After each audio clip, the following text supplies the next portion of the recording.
আসসালামু আলাইকুম। আজকে আমি আপনাদেরকে দেখাবো HTML এর CSS কি এবং CSS কিভাবে ব্যবহার করা হয়।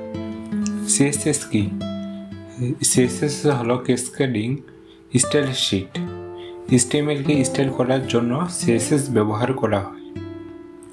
ওয়েব পেজে ব্যবহৃত HTML এর বিভিন্ন উপাদান গঠন, আকার, আকৃতি, অবস্থান, রং ইত্যাদি সহজে নির্ধারণ করতে পারি আমরা CSS এর মাধ্যমে। CSS এর মাধ্যমে ভিন্ন ভিন্ন ডিভাইসের ওয়েব পেজকে প্রতিটি ডিভাইসের সাইজ হিসাবে উপস্থাপন করা যায়। ধরেন আপনার মোবাইলের ডিভাইসের HTML এর সাইজ বা ওয়েব সাইজটা হবে আলাদা, আর আমার পিসির সাইজ হবে আলাদা, কিন্তু আমরা সহজেই CSS ব্যবহার করে সেই সাইজটা তার মতো করে নির্ধারণ করতে পারি। এখন আপনাদেরকে দেখাবো আমি ইনলাইন CSS।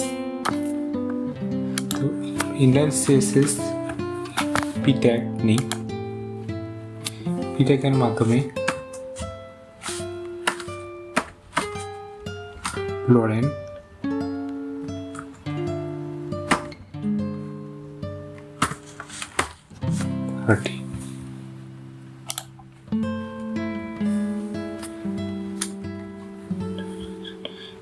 এটা যদি আমরা ল্যাব সার্ভারে দেখি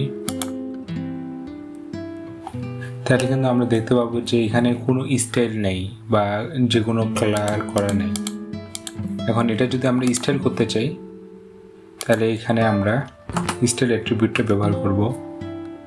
স্টাইল, এখানে বিভিন্ন অপশন আছে, বর্ডার আছে, ডিসপ্লে আছে, হাইট আছে, মার্জিন আছে। তো আমরা কালার ব্যবহার করব, কালার ব্রাউন।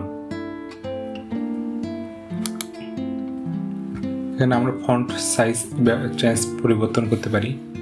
তাছাড়া এখানে ব্যাকগ্রাউন্ড দিতে পারি, ব্যাকগ্রাউন্ড কালার। এখন যদি আমরা লাইভ সার্ভারে যাই তাহলে আমরা দেখতে পাচ্ছি ইনলাইন CSS এর ব্যবহার। তো আমরা ইনলাইন CSS মূলত ব্যবহার করব না, কারণ ইনলাইন CSS ব্যবহার সময় সাপেক্ষ ব্যাপার, অনেক পরিশ্রম করতে হবে এবং মাঝে মাঝে কোডিং বোঝা যায় না, অনেক বেশি লিখতে হবে।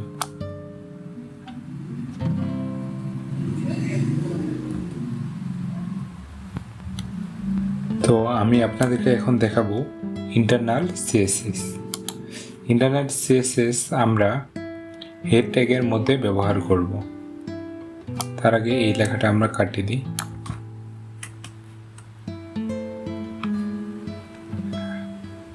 এখানে কিছু অংশ কাটিয়ে দিই।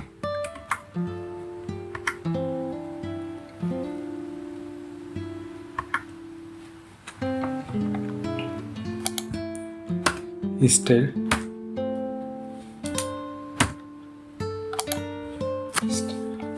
এখানে আমরা কোন ট্যাগের মধ্যে রাখবো, তো আমরা এই p ট্যাগের মধ্যে রাখবো।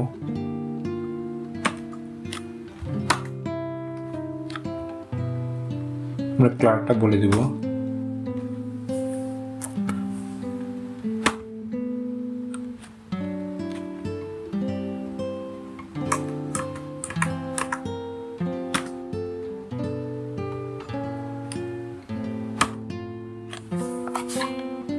color blue, text element the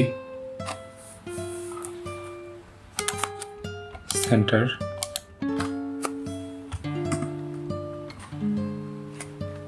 font size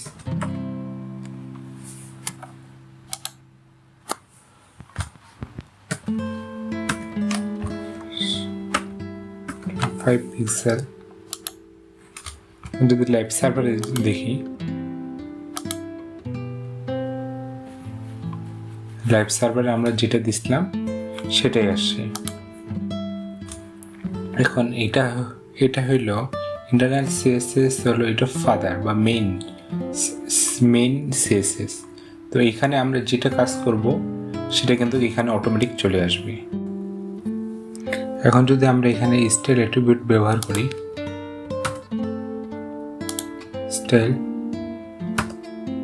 colour brown, তো এটা যদি আমরা ল্যাব সার্ভারে দেখি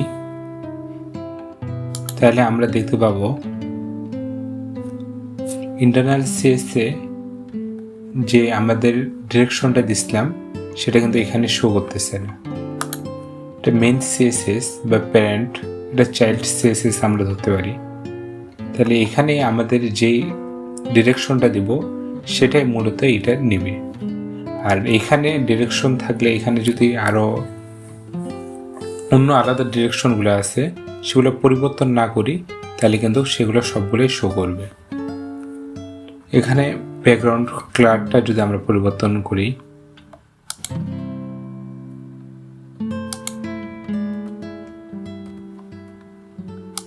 ব্যাকগ্রাউন্ড কালার এখানে যেটা ছিল সেটা আমরা না দিয়ে যদি আলাদা দিই, ল্যাব সার্ভারে দেখি, তাহলে দেখেন আমাদের ব্যাকগ্রাউন্ড কালারটাও পরিবর্তন হয়ে গেছে।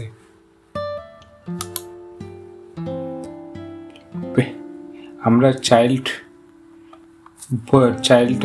সিএসএসে আমরা যেটা ইচ্ছা সেটা কিন্তু আমরা একটা একটা করে পরিবর্তন করতে পারবো, তখন আর শো করবে না।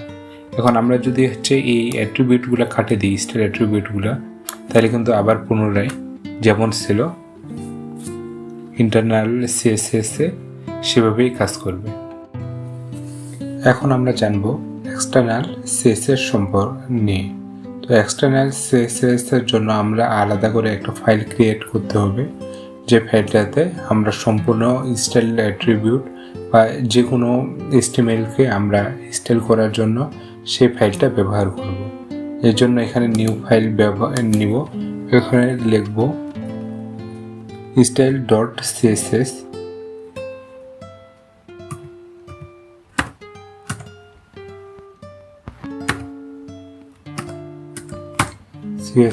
এখন ইন্টার ছাপবো, ইন্টার এটা হচ্ছে আমাদের জন্য CSS এর জন্য আলাদা ফাইল, এক্সটার্নাল CSS।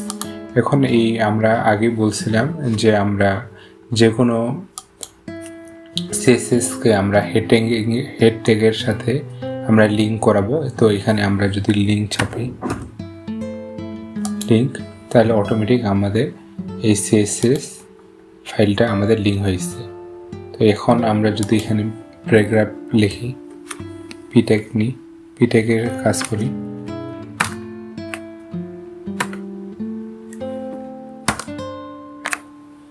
ক্লার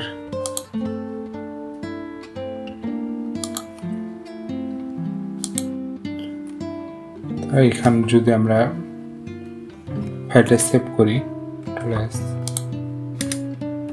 এখন যদি আমরা লাইভ সার্ভারে যাই তাহলে দেখতে পাবো হ্যাঁ আমরা যেটা চাইছিলাম সেটাই আসছে। এখন যদি আমরা আরেকটু স্টাইল করতে চাই,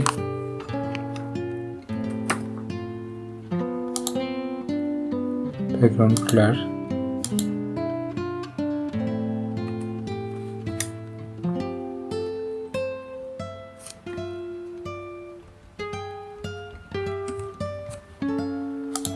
সাইজ,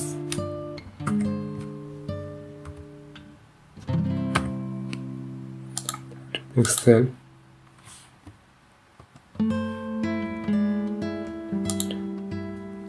সেন্টার,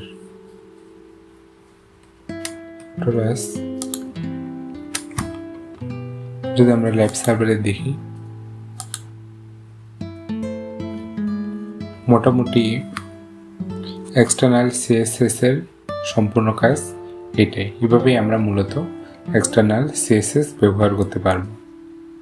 ধন্যবাদ আপনাদের সকলকে। আজকের ভিডিওটি কেমন লাগলো আপনাদের সকলের মূল্যবান মতামত আমাকে জানান। তো এরপরে আপনারা কোন টপিক নিয়ে ভিডিও দেখতে যাচ্ছেন সেটাও আমাকে বলতে পারেন, আমি সেই টপিক নিয়েও ভিডিও বানাবো। আপনাদের সকলকে ধন্যবাদ।